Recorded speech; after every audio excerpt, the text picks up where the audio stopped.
Well, hello, everyone. It is December 31st, which means it is New Year's Eve, and tomorrow is a brand new year. Goodbye to 2024 and hello to 2025.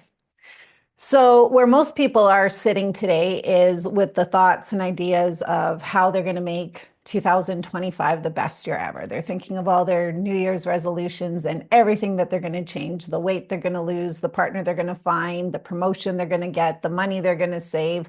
All of these wonderful things can now happen in 2025. So, going from one year to the next is kind of like going from today to tomorrow. And we all know about tomorrow, and we will do it tomorrow, and we will start tomorrow, and tomorrow we'll get it done. But as many of you know and can resonate with, tomorrow never comes because the next day is just a repetition of the day before. And that's where, for a lot of people, the new year ends up after the first couple days or weeks of, giving the new diet a try or the new dating, routine a try or house cleaning, whatever it is. Everything goes back to normal. Why?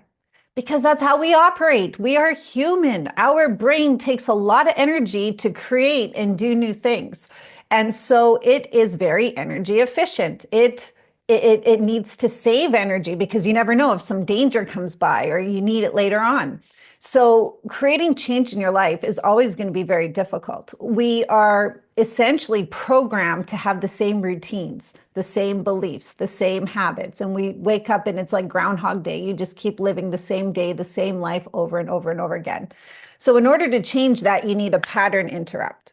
So this is what New Year's Eve is. Everybody has fun, parties, eats the last, massive piece of cheesecake or drinks all that booze because tomorrow, 2025, they're going to change their whole life. Okay, so what is it that people don't generally know that they need to know when it comes to actually being successful in changing the things that you want to change in your life? And that is you need to be emotionally regulated. As soon as your nervous system is stressed, you're going in the stress response. All of the problems in your life, from your health, the way you feel, your sleep, your binge eating, your, snappiness, your lack of connection, your energy to work out, all of these things that are happening, your spending, all of these things that are happening in your life are happening when your nervous system is stressed. Or they're happening worse when your nervous system is stressed.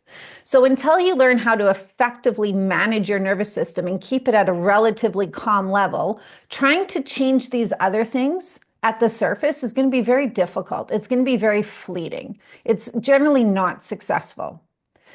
So when it comes to regulating your nervous system, there's a couple things you need to know. One, what actually is the most effective and efficient way of doing that?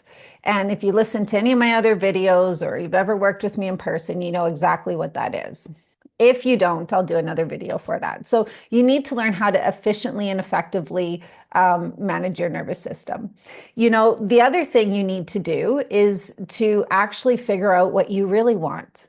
What do you really want in life? Because there could be more meaningful things that are missing. And because those things are missing in your life, that void in your life, it is causing you to turn to these addictions, to the zoning out, to the spending, et cetera, et cetera, et cetera. And then finally, it's being able to pull back and take a look at your life and see what all has happened to you in your life that is not yet resolved. Because living your day-to-day life, if there are things that are triggering anger in you or fear in you or the feeling of not being good enough in you, these things aren't happening today. I mean, things like it are happening today, but not that profound, feeling of overwhelming feeling of this anger, this fear, this inadequacy. All of that stuff is from the past. Were you bullied? Were you cheated on? Did you have a mom and dad that were hard on you? Maybe they had mental health issues. Maybe you had childhood trauma. Maybe you years ago had friendship drama and trauma. Maybe a partner dumped you. Maybe a spouse divorced, you. There's all these things that happen in a person's life. And unless you have effectively dealt with them, desensitized those triggers, and can honestly say today, when you think of it, it no longer bothers you, well, that alone is going to sabotage your success today. That alone is going to impact your health, your nervous system, and then drive you to do those things you want to change. So I will do some other videos about those three things. how to efficiently, effectively manage your nervous system, to really step back and figure out at the base level, what do you really authentically need in life, like want in life to be happy and healthy? And then what is not yet resolved? What is still inside of you that keeps getting triggered today? And that's causing a whole chain reaction, driving you to the things you want to change. Once you have those three things worked through, then you're going to be in an absolutely amazing place to make profound, permanent changes in your life.